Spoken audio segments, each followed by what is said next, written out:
Hey everybody, before we get into it, I want to thank you so much for subscribing. We just passed 1,100 subscribers. It's a really exciting milestone for me and for the channel. Thank you so much to the longtime subscribers who have been watching for a while, and I want to welcome everyone who is new to the channel. Hey YouTube, Alex here, and in today's video I want to answer the question, why are so many young men unhappy in the West? Now, this is something that I took from Naval Ravikant. He says that safe societies devalue young men until the wolves are at the door. So what I extrapolate from that is that basically the modern Western countries have historically been safe. I think that's starting to change from what we're seeing now. But historically they've been relatively safe by global standards. And so the need for domestic security is just not as great. And so what you see in the US is that people are fairly removed from the actual defense or safety of the country, and we don't need that many young men in the military.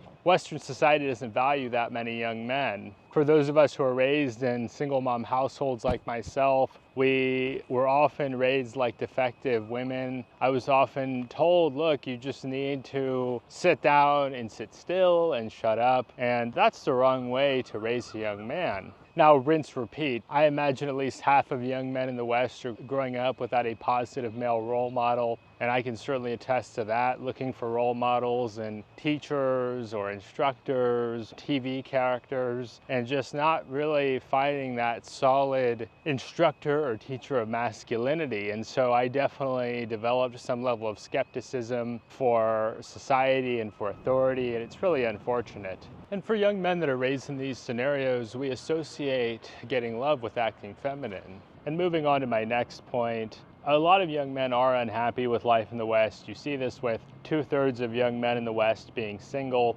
and I don't know that that number will change in the near future. I think a lot of young men are unhappy with their options and they're just tapped out. There is, of course, the unfortunate reality of adult entertainment that I think is serving as a substitute for a lot of young men. For me personally, I had no dating issues when I was younger, but as I got older and began to look more seriously for a long-term partner, I just wasn't happy with what I was running into. I found plenty of women who are career-minded and looking for something fun or casual. They really wanted to focus on their careers, and with the skyrocketing cost of living in America, I can't blame them. It is very expensive in the United States. Cue the passport bros movement, and this has been a thing for a long time, but it's really picked up steam into the zeitgeist or the popular culture. A lot of guys are now looking overseas for significant others or pursuing relationships. As an example, in rural Sweden, 80% of the Thai people are Thai women married to Swedish men.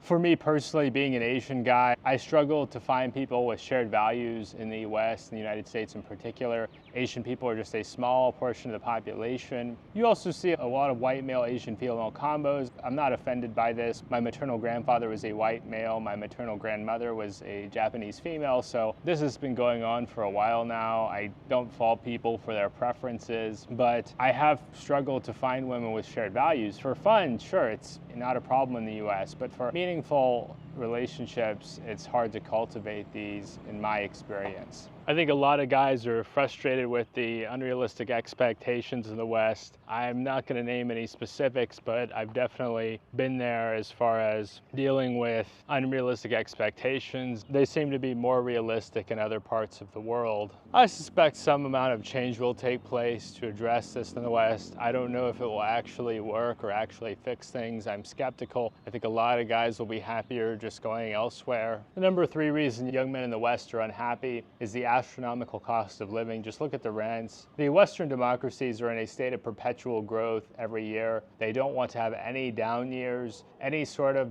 regression in terms of economics would be considered extremely serious, and they would start printing money to get out of it. As you saw in the post-COVID downturn, the US government printed something like 40% of the money supply to get the country back into a state of inflation. This is also the reason behind the botched immigration policies. I'm not saying immigration is a bad thing. Look at the color of my skin. What you see is things done in a haphazard way in the pursuit of economic growth, where things are just not organized, things are not done in such a way to promote the well-being of the people who actually have to live in America.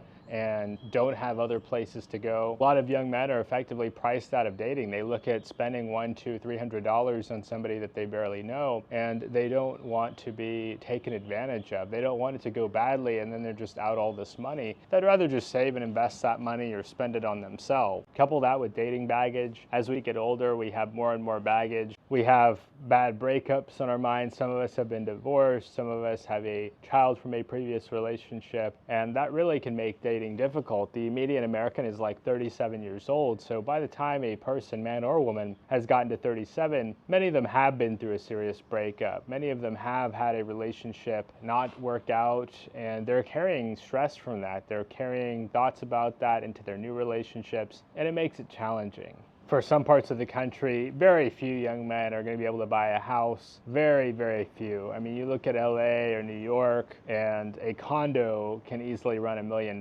So who's going to be buying those? Probably older, more established people, maybe people with generational wealth that want to help out their family members. But most young men are not in that position. Most young men are having roommates, living with other people. They're not in a position to own a home. You've also seen a lot of people get laid off from the tech industry, myself included. And we're concerned about the stability of the economy and our ability to pay a mortgage. I would probably qualify for a mortgage right now. Do I believe that I'll be able to maintain employment to consistently make those mortgage payments? I'm not sure. I often ask people in closing, do you think the prices in the United States are coming down anytime soon? And it's a resounding no from just about everybody. The fourth point is meritocracy seems to be less valued in the West. I think they've finally undone some of the quota-based systems that kept Asian Americans out of elite universities, but for a long time they had these systems in place to try to make things fair that disparately negatively impacted a lot of people simply based on the color of their skin or the national origin of their parents. And I think a lot of people don't feel that Western society is as meritocratic as it was in the past. When young men feel that they are not in a meritocratic system, it disincentivizes their effort. Why would you try to get ahead if you know that getting ahead is contingent upon things that you have no control over? This doesn't even get into some work environments being especially political, where it's often not performance, but rather your ability to kiss up that can dictate your career progression. A common thing I've seen in the West is that when you can't sort something out, you just lower the standard. The fifth and final point as to why young men are unhappy in the West is unmet expectations. If you were like me and raised by boomers, greatest generation individuals, you probably heard just go to college and get any degree and it doesn't matter, things will work out. Well, in their time, a degree was highly valued and rare, and now not so much. It went from, in the baby boomers generation, around 1/4 of people having a degree to now something like 40 to 45% of Americans have a degree. That's a degree in general. I got a useless degree myself. I thought I was going to go to law school until I found out what the day-to-day life of a lawyer actually is like. I was told constantly by non-lawyers, oh, being a lawyer is awesome, you make so much money. And then I spent time around actual lawyers, especially young lawyers, who told me about the debt they had, the struggle they had to find their first job. A lot of these fields that were historically markers of being able to make money have become saturated because so many people that are in the pursuit of money pick these fields. And so you're competing with people who aren't motivated by a love for the law or the legal system, but by people who just want to make lots of money and don't really care about the consequences of a litigious society. These days, I'd say you need at least $100K a year to have a middle-class lifestyle in the United States. Probably more like $200K on the coasts. And I think only 1 in 6 Americans makes over $100,000 a year. So you're talking about a select group of people. It's not the average Joe that's making $100,000 a year. I've made that kind of money, but I'm gonna brag on myself a little bit. I don't see myself as average. So what does the future hold? I think a lot more guys are going to start leaving the West and checking out the developing world, Latin America, Southeast Asia, parts of Eastern Europe. I hear Central Asia is up and coming, and they're just curious. They're bored. Life is very boring and frankly kind of feeling at times purposeless. I think guys that are goal-driven, that want to do something exciting, want a sense of adventure, want to see the world and meet interesting people and date beautiful women, will want to check out other countries. I've been personally surprised at the response to this channel. So many guys are curious about this lifestyle and are interested to see what it's about. I don't think it's for everybody, but I think think a lot of guys will find value in this. I think a lot of guys, they're intrigued by this. They're intrigued by like beautiful tropical Thailand and other parts of the world. I'm a fan of Latin America. I think they're intrigued by Latin America as well. So thanks so much for watching till the end. I really appreciate you taking the time out of your day to watch this content. If you enjoyed this content and want to see more, please subscribe to the channel down below. It is free to subscribe. Give us a thumbs up if you like the topic, or give us a thumbs down if it wasn't for you. And that's all for today. We'll see you next time.